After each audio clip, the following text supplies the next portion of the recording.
Pokemon has been around for over 20 years, and since it began having massive success and wide appeal, many have tried to emulate the monster catching perfection that is Pokemon. Obviously, the biggest call out is Digimon, which had a ton of success, now more in a minor chord as in comparison to Pokemon, but outside of that, it's really hard to think of another monster catching game or even anime in that vein that has even gotten close to doing what Pokemon does. Well, in the past couple of years, games like Temtem have come along challenging the huge behemoth that is Pokemon and Game Freak for the throne, but ultimately end up failing. I think this is where the problem starts. Rather than going for the seat at the throne, instead, they need to be taking up a piece of that audience that Pokemon commands, and say, come over here and see what we do. Yes, it's similar, but we don't do what Pokemon don't. But instead, we will do what Pokemon used to. That's where Nexomon comes in. It's been a while since I have played a non-Pokemon monster catching experience that has really captivated me, and Nexomon really impressed me. Now, it's not without its faults, but it's one of the best monster catching experiences that I have had, and yes, I play Temtem.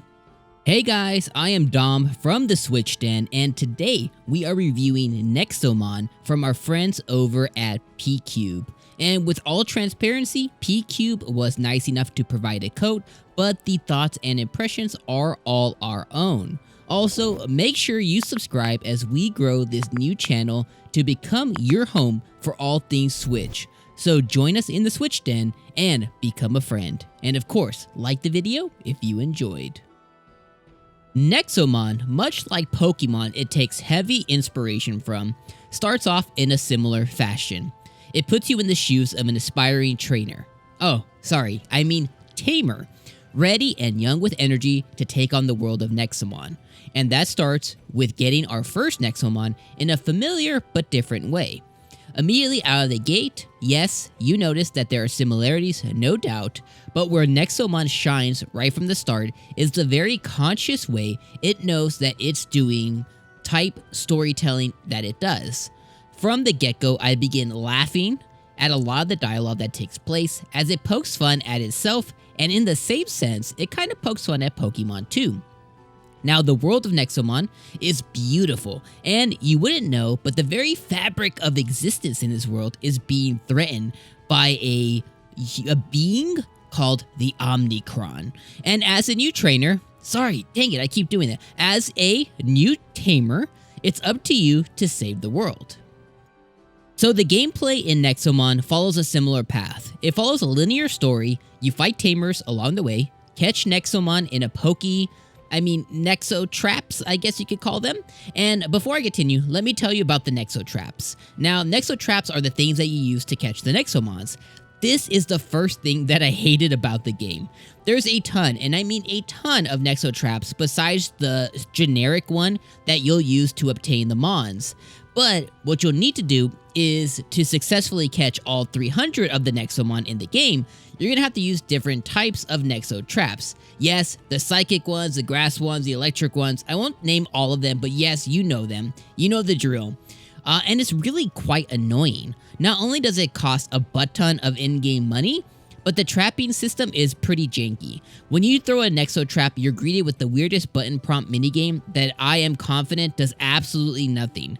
Every single time that you throw a trap, and yes, I mean every freaking time you throw a trap, the Nexomon, even if it's down to the last hit point, unless you fail the actual button mashing, then it's going to take you probably a few traps just to catch your desired Mon. And I can literally say that I get they were trying to deviate. I honestly do get it, that you're trying to deviate from the standard, throw the ball, catch the Mon. But this wasn't it. This was annoying, it was cumbersome, and in a game where it's all about catching the Mons, I didn't want to, nor did I get anywhere near catching all 300. This is the first thing I knew that this is where they kind of failed in terms of comparing to Pokemon. Now, to continue talking about the gameplay, the battle system's familiar. It has a typing battle system. It is turn-based, much like Pokemon, where each one has type advantages, etc., etc.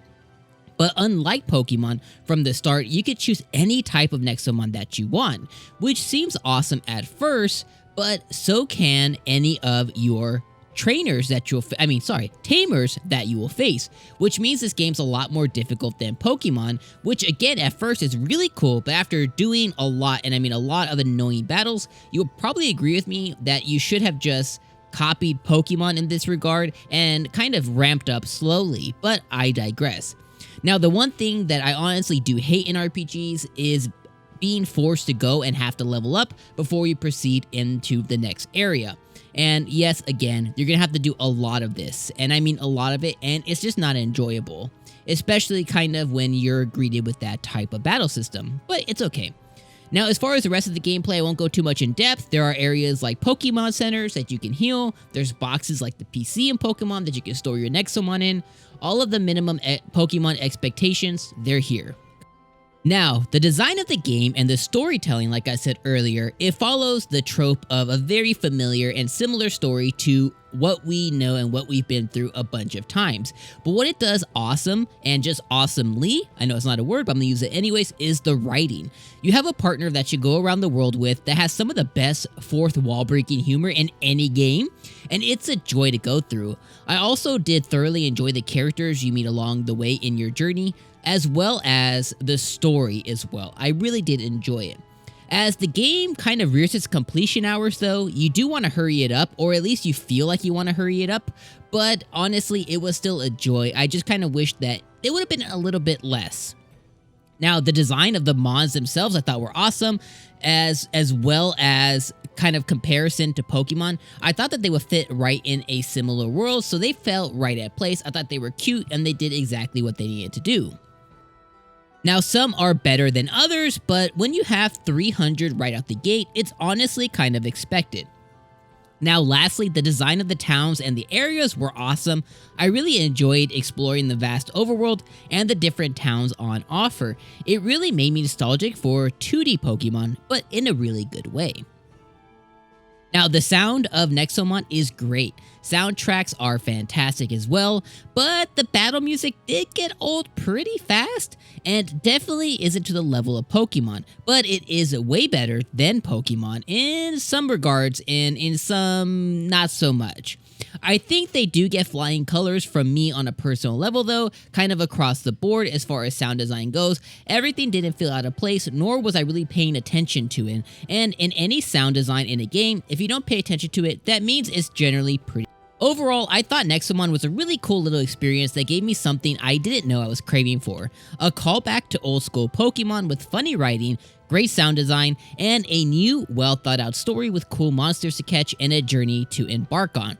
Some of the things that I hope Nexomon 2 gets right is pushing the boundaries from a storytelling perspective, being more original, and maybe even going to the left or the right, or just get darker. Just do something that's a little bit different than kid goes on journey, kid's the only one that can save the world, kid saves the world. They desperately, honestly, too, need to fix the catching mechanics, since the catching was the least fun of the game. And for a catching monster type of game, this is the one thing you want to do that I felt least compelled to. But for a game that's around $20, if you have an itch for a Pokemon-like game, this is it, and I can fully endorse and recommend this as a Pokemon fan. Alright, let's go ahead and slap the Switch Den score on this one, and we are going to give this one a Switch Den endorsement of 7 out of 10. Make sure you guys go ahead and click on the video right now. That's going to take you to our most recent review of Fairy Tail, and the video right next to it, well, that's the one that YouTube says is best for you. So you might as well click that one too. Alright guys, we'll see you on the next video. Peace.